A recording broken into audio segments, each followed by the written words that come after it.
fair and accurate about you, that's significant to you, and you stay silent on it, you are consenting to their portrayal of you as accurate. So don't take the easy way out. Don't just demonize the writer as, someone who is evil.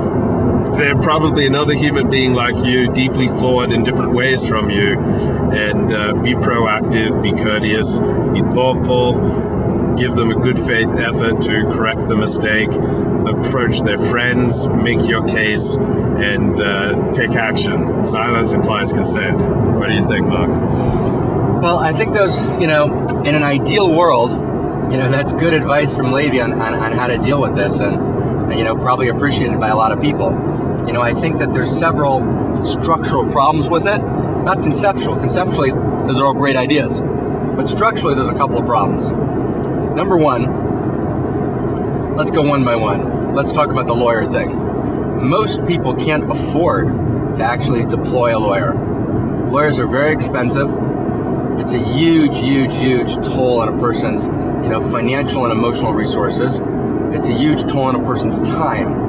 So many people are actually unable to deploy those kind of resources, right? One of the tragedies of the contemporary American system is that justice is tragically often really only available to those with disposable cash.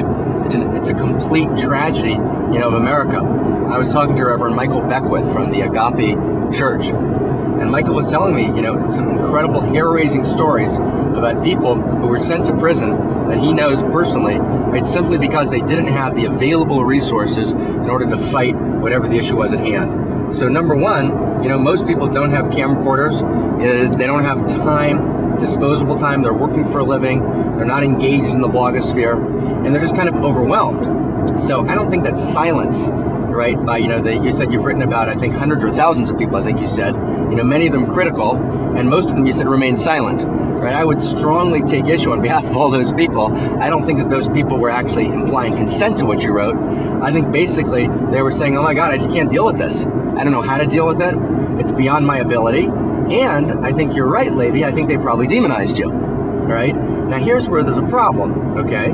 It's a significant problem. When you look up, Luke Ford or Levi Ford on the web, you find all sorts of things, and we talked about it yesterday. You find quotes which are like, Nazism, is my favorite form of pornography. Now that's a quote that's taken out of context, right? You didn't mean to imply that you're in favor of Nazism, God forbid, right? But when you read the quote and it's taken out of context, you think, oh my God, who is this guy? And then you see other things that say the guy's a pornographer. And then you see other things that say, he's like the most detested gossip columnist of the underside of the pornography industry.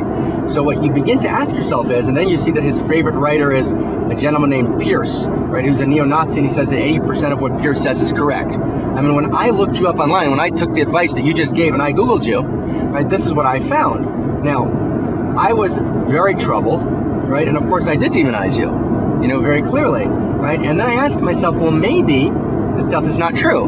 Maybe this stuff is distorted. Maybe, it's inaccurate. However, had you not reached out to me, right, the chances of us talking would have been minimal. And both of us took a great risk, and reached out and tried to find the human being, beyond, the kind of, the false information or the distorted information on the internet. Like sitting with you, talking to you, I know that anyone who would say that Luke Ford, right, is in favor of Nazism is out of their mind, right? That's completely not true.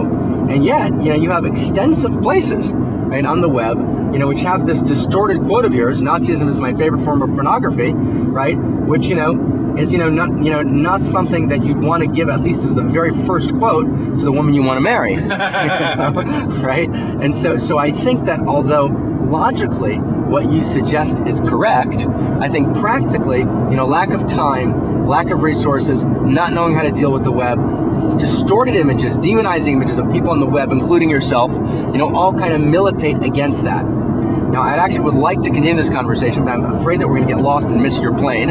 So we'll end this dialogue, here if that works for you, and then you're going to help me find directions to the plane. Hey, thank you very much.